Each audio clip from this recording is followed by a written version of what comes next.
अब यहाँ पर आचार्य पूज्य पाद स्वामी विरचित नंदीश्वर भक्ति प्रारंभ की जा रही है। मेरा मन इसलिए भी इस भक्ति को करने का हो रहा है क्योंकि आचार्य श्री नंदीश्वर भक्ति का बड़े मनोयोग से पाठ करते हैं, बड़े ही मनोयोग से करते हैं। और जब वह भावपूर्वक पाठ करते हैं तो उनके द्वारा किया गया पद्यानुवाद हम लोगों को और जीवंत सा लगने लगता है। आचार्य पूज्यपाद स्वामी ने नंदीश्वर भक्ति लिखी है।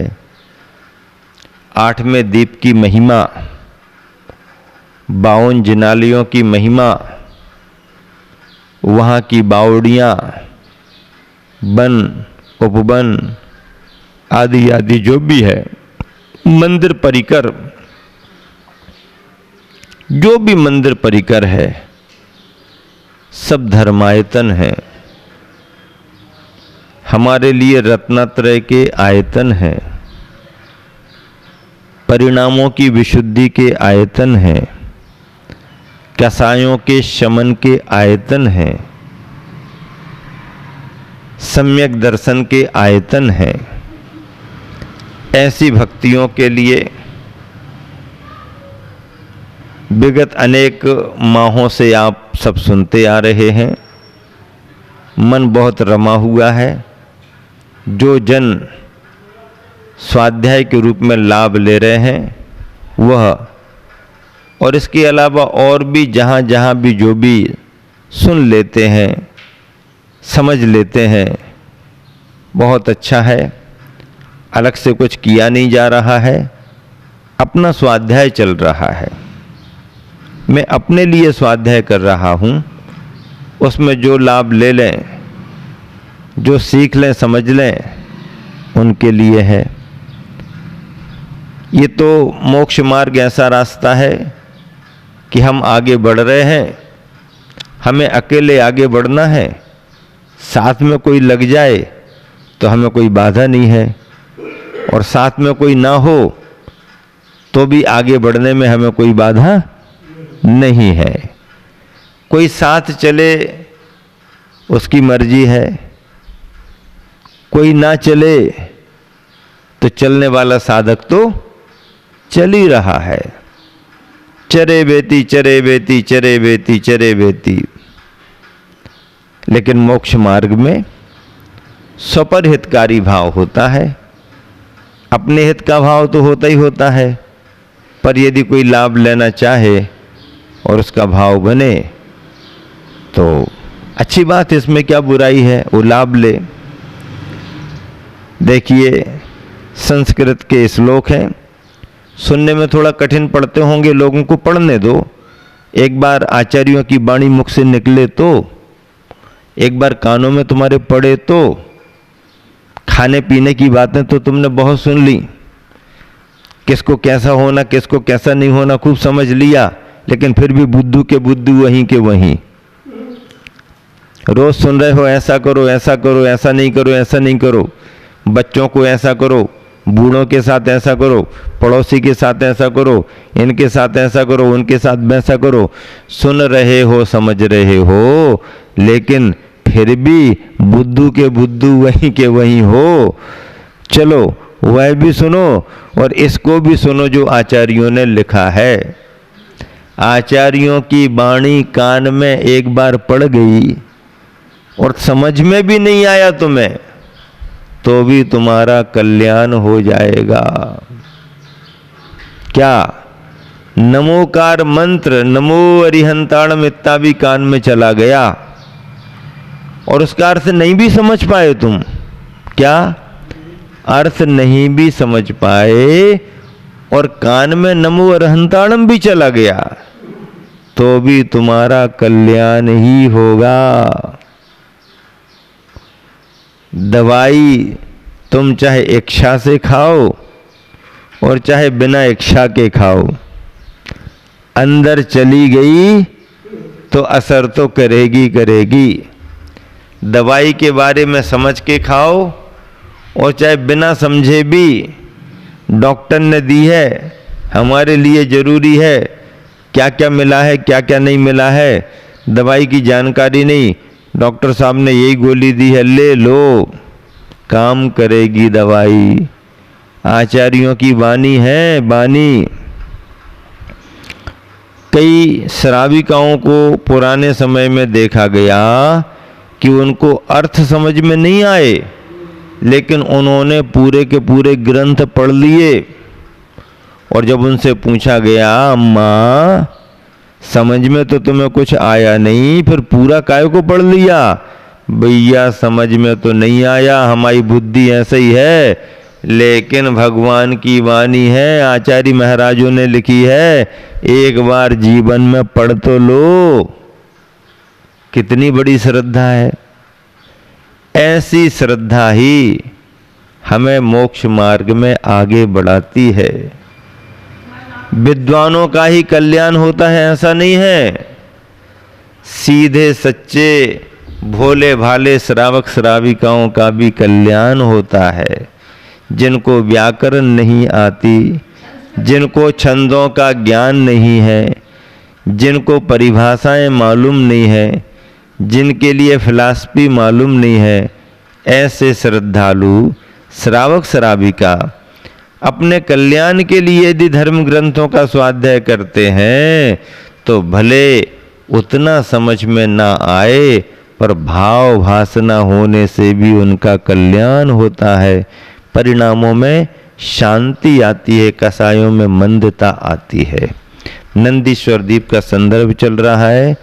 त्रिदश पति मुकुट तट गत मणि गन कर निकर सलिल धारा धौतो क्रम कमल युगल जिन पति रुचिर प्रतिबिंब बिलय बिरहित निलयान निलयान में महसाम सहसा प्रणिपतन पूर्वमव नौम्य बनऊ त्रय्याम त्रय्या शुद्ध्या निसर्ग शुद्धान विशुद्धे घन रजसाम।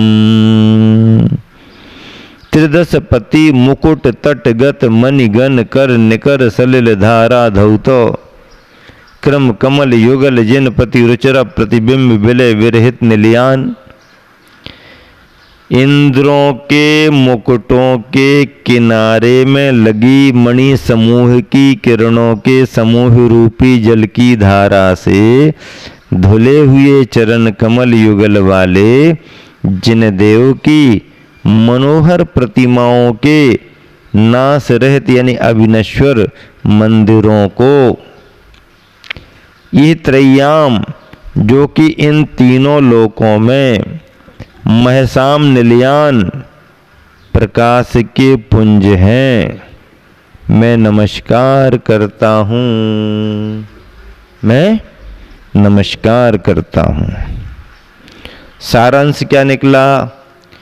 इंद्र के मुकुटों के किनारे में लगी मणि समूह की किरणों के समूह रूपी जल की धारा से धुले हुए चरण कमल युगल वाले जिन देव की मनोहर प्रतिमाओं के, क्या मनोहर प्रतिमाओं के अविनश्वर मंदिरों को, अविनश्वर मंदिरों को,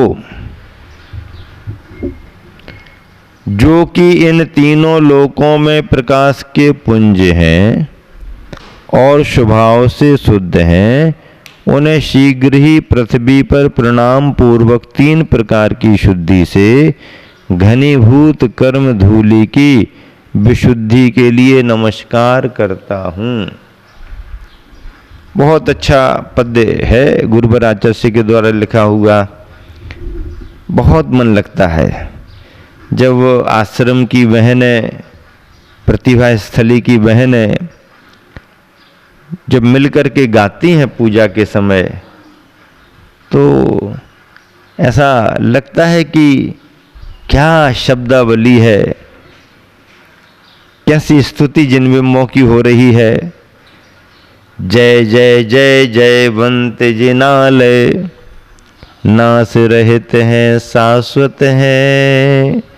जय जय जय जय बंत जिनालय, नास रहित हैं शाश्वत हैं। जिनमें जिन महिमा से मंडित जैन बिंब हैं भास्वत हैं।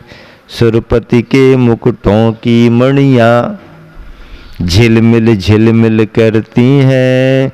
सुरपति के मुकुटों की मणियाँ झिलमिल करती हैं। जिन बिंबों के चरण कमल को धोती हैं मन हरती हैं। सदा सदा से सहज रूप से सुचितम प्राकृत छवि वाले, सदा सदा से सहज रूप से सुचितम प्राकृत छवि वाले। रहे जिनालय धरती पर ये श्रमणों की संस्कृति धारे। रहे जिनालय धरती पर ये श्रमणों की संस्कृति धारे। तीनों संध्याओं में इनको तन से मन से वचनों से, तीनों संध्याओं में इनको तन से मन से वचनों से नमन करूं धोऊं अग्रज को। नमन करूं धोऊं अग्रज को, छोटूं भवन भ्रमणों से, छूटूं भवन भ्रमणों से। पद्य तो देखो कितने प्यारे लिखे हैं, शब्द लालित्य कितनी छटा है। जय जय जय जय बंत जिनालय, नास रहित हैं शाश्वत हैं। क्या बात है। जिनमें जिन महिमा से मंडित जैन बिंब हैं भास्वत हैं। सुरपति के मुकुटों की मणियां झिलमिल करती हैं। सुरपति सुरेंद्र इंद्र, सुरपति के मुकुटों की मणियां झिलमिल करती हैं। जिन बिंबों के चरण कमल को धोती हैं मन हरती हैं। अब वो मुकुटों की मणियों में जल थोड़ी लगा है कि अभिषेक कर रहे, लेकिन जब मुकुट मस्तक झुकता है तो मुकुट भी झुकता है। मुकुट झुकता है तो मुकुटों की मणियां भी उसमें लगी रहती, और उनकी आभा जब चरणों पर पड़ती है तो ऐसे लगता है जैसे अभिषेक हो रहा हो, अभिषेक हो रहा हो। झिलमिल है। आप देखो जरा सी लाइटिंग कर दो, झिलमिलाती है ना, कैसा लगता है। लाल लाल आ गई, फिर पीली पीली आ गई, फिर हरी हरी आ गई, फिर नाचने लगी, फिर स्थिर हो गई, फिर दूसरी डिजाइन बन गई, फिर मिट करके तीसरी डिजाइन बन गई। वर्तमान का विज्ञान जब इतना यह कर सकता है तो पुण्य के योग से संसार में क्या नहीं हो सकता। स्वर्गों के इंद्रों के लिए किस बात की कमी है, सब हो सकता है। ऐसे जिन बिंबों के चरण कमल को धोती हैं मन हरती हैं। अरे सुमेरु पर्वत पर जब बाल शिशु का अभिषेक होता है और इंद्राणी जब पहुंचती है शिशु के लिए, क्या तो बार बार वो पहुंचने का प्रयास करती, पर वहां पर कुछ चमकता रहता है। समझ ही नहीं पाती कि ये क्या है, क्या चमक रहा है। बाद में मालूम चलता है, अरे ये तो कुंडल की आभा है, शिशु के कुंडल की आभा है, पानी की बूंद नहीं है, कुंडल की आभा है। जिन बिंबों के चरण कमल को धोती है मन हरती है। सदा सदा से सहज रूप से सुचितम प्राकृत छवि वाले, सदा सदा से सहज रूप से, क्या, हाँ, नेचुरल, प्राकृतिक छवि वाले, कोई साज सज्जा नहीं है, ऊपरी आभरण आभूषण कोई परिधान नहीं है। रहे जिनालय धरती पर ये श्रमणों की संस्कृति धारे। श्रमणों की संस्कृति है, निर्ग्रंथों की संस्कृति है। तीनों संध्याओं में इनको तन से, मन से, वचनों से, तीनों संध्याओं में इनको तन से, मन से, वचनों से नमन करूं, धोऊं अग्रज को, नमन करूं और धोऊं अग्रज को, छूटूं भववन भ्रमणों से, संसार के बनों के भ्रमणों से मैं छूट जाऊं और अग्रज को धो डालूं। ये भावना है। आचार्यों ने अध्यात्म का जितना उपदेश दिया है, भक्ति और समर्पण का भी उपदेश बहुत दिया है। जिंदगी भर आचार्य महाराज केवल ध्यान ही करते रहे ऐसी बात नहीं है। भक्ति में भी उन्होंने बहुत काल बिताया है। चंद्रगुप्त की गुरु भक्ति अपने आप में जगत प्रसिद्ध है। अपने गुरु भद्रबाहु की उन्होंने जो सेवा की है संलेखना के समय में, उसकी मिसाल कोई दूसरी नहीं है। श्रवण बेलगोला में अंतिम दीक्षित शिष्य थे और भद्रबाहु के साथ ही रुक गए थे। उपवास भी करना पड़े तो उपवास करके रहे, लेकिन अपने गुरु की भक्ति में वो लगे रहे, भक्ति में लगे रहे, भक्ति में लगे रहे। चंद्रगुप्त की गुरु भक्ति, देवों ने उनकी सहायता की, देवों को चिंता हुई, देवों ने उनकी सहायता की। ऐसे चंद्रगुप्त ने अपनी गुरु भक्ति की।